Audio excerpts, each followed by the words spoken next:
Welcome, I'm Kinetic Symphony. This is Dave. I hunt down and report on weird and true mysterious stories, from glitches to the supernatural. Case file number 1687, written by Kids Menu 69, Magnolia Night and a Metaphysical Fright. I stayed at the Magnolia Hotel in downtown Dallas this past Sunday through Thursday. I visit Dallas occasionally for work, and I had actually stayed at the Magnolia before, about 3 years ago. Even though the hotel is old, and one could say it's creepy by nature, dim lighting, old decor, etc., my last stay was extremely pleasant. I just thought it was a cool, historic hotel with big rooms in a great location, which is why I booked it again. This time was not the case. I got in on Sunday evening, and there was a funky smell in the lobby. It was pungent, kind of like those flowers that smell like vomit. I didn't think anything of it. It's in an extra touristy part of Dallas with tons of bars, and it could have actually been the smell of vomit, who knows. There was one man at the front desk who got me checked in quickly. I had booked a regular room, and he said he was upgrading me to a suite since I was staying for 4 nights. I was excited about the upgrade, thanked him, and walked to the elevators to go to my room, 2202, on the 22nd floor.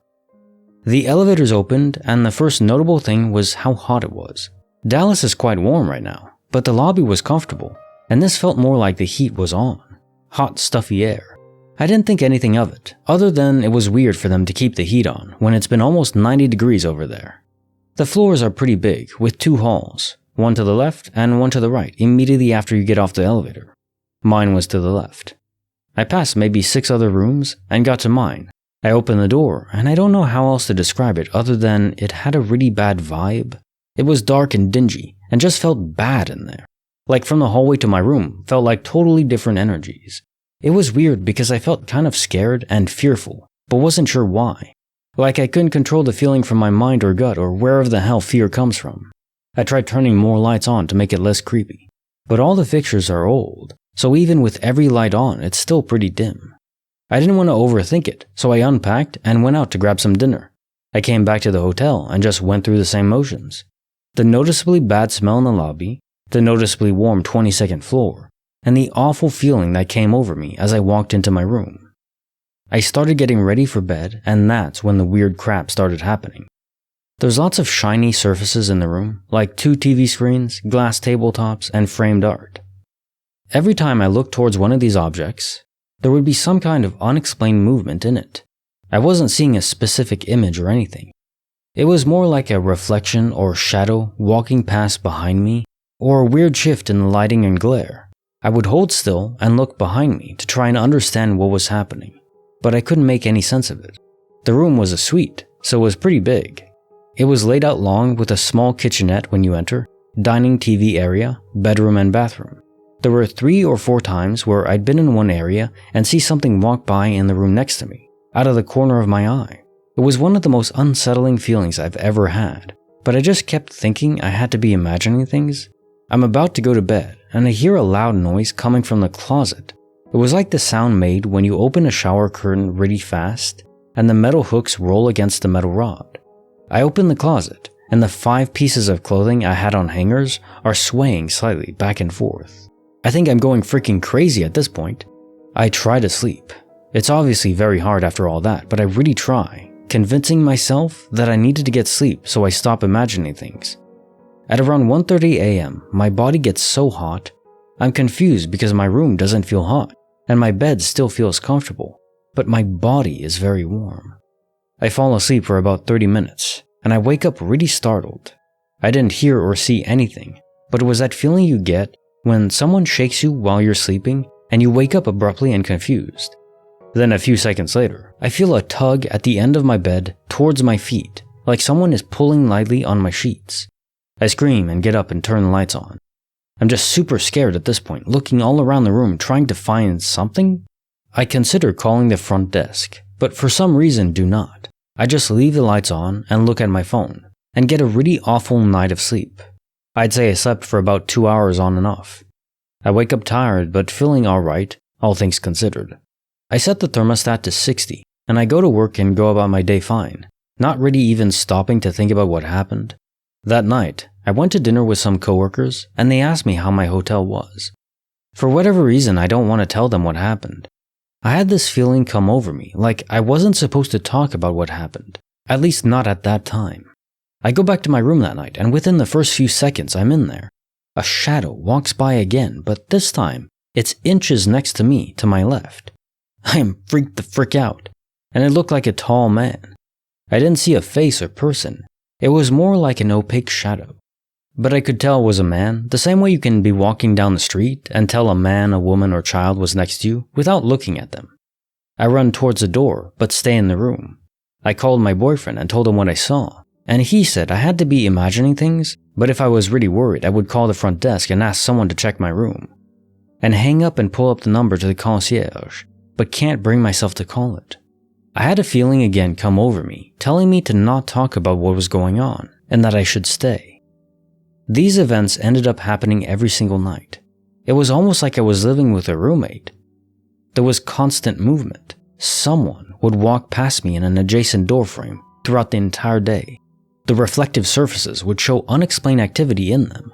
My body would get boiling hot at around 1:30 a.m. and I'd wake up confused, followed by a tug at my feet. I kind of got used to it. Don't get me wrong. I was absolutely terrified the entire time. But I had this feeling like I had to keep quiet and get through it. The last 2 nights also felt a bit different. I was still scared because of all this wild crap happening, but it didn't feel like I was in any danger. I was scrolling through my texts, and last night I texted my boyfriend. I'm so tired of these shadows watching me, it's getting old. Really casually, while I was half asleep. I was so excited to check out this morning. I packed up, now avoiding all reflective surfaces, and went downstairs.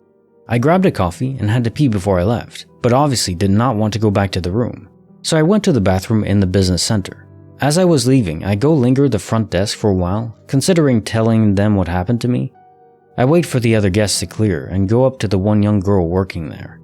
I asked her if anyone ever reported paranormal or unexplained things happening at the hotel. She said no, but that she was new and not sure. Then she asked me what room I was in, and she said, "Oh, that's weird. They told me to never put people in that hall." She then asked me who checked me in, and when I told her, she said she didn't know anyone that fits the description. Again, she said she didn't work there very long. I didn't take it too seriously, and I felt delirious at this point. I was waiting for people to pop out like I was on some kind of prank TV show or something. Once I checked out, I felt more comfortable talking about it. I didn't get into any details, but I did tell some coworkers that my hotel was haunted, and immediately their response was it the Adolphus? Which is supposedly very haunted, with a history of numbers and freaky crap, and it's next door to Magnolia. Apparently Dallas is very haunted, which is news to me, but probably not to many of you listening to this. So that's my story. Like I said, the hotel is old and creepy, but I'm positive that something paranormal was with me there. I've never been particularly into this stuff, but I'm the type to be open to the idea of many things, and I just can't believe it happened to me. If anyone has any similar stories about this particular hotel, I would love to hear. I was only able to find one similar account online, but the Google search is overrun with articles from a different Magnolia hotel in Sequin. Case notes file 1687. Magnolia Night and a Metaphysical Fright. The receptionist not actually working there, the first one that introduced you to the room or upgraded you to the suite, I think that's the biggest clue. Was this person maybe the receptionist himself, who did work in the hotel? You say it was old, and maybe he died in that suite that he upgraded you to. You say that even though you were creeped out initially, and even later on you still were creeped out, because it's unsettling to have some force or presence that isn't really there, understandable. But also, you didn't feel like you were in any danger. And I think that's a testament to this. I think the receptionist was a ghost, a spirit of whoever died in that suite, and directed you to it because they were lonely. That's the easiest explanation I can think of. And I mean, imagine if you're a spirit, you're trapped in this limbo, unable to move on, whatever that means. And yeah, even if it's just a fragment of your soul, quantum immortality and all that, the bulk of him is in a different place, a different universe, still living. Well, at this point, probably would have died of natural aging, but still part of his soul, that fragment is left behind. How do you move on a soul? Is it as simple as, finding the remains, tossing salt, and burning it? Is that a myth, a legend? Probably not accurate. But I don't know what you can do to help a soul like that or a sliver move on. Because I can only imagine the psychological effects of being stuck in limbo. unable to truly live. I mean, if you're a spirit, you can't eat. You don't need to, but existing without food, that's hell. If I'm a spirit like that, I would go mad. Give me food, give me cake. Now time for the quote of the day. We've become bored with watching actors give us phony emotions. We're tired of pyrotechnics and special effects. While the world we inhabit is, in some respects, counterfeit, there's nothing fake about Truman himself. No scripts, no cue cards. It isn't always Shakespeare, but it's genuine, it's alive. Christoph from The Truman Show. You know, I included this quote because it applies in what I'm doing now with the reaction channel, reacting to shows I've never seen before. That genuine element of the human condition. You get to connect with another soul on a level where they're experiencing something for the first time, so there's no filter. It's just, what are you experiencing?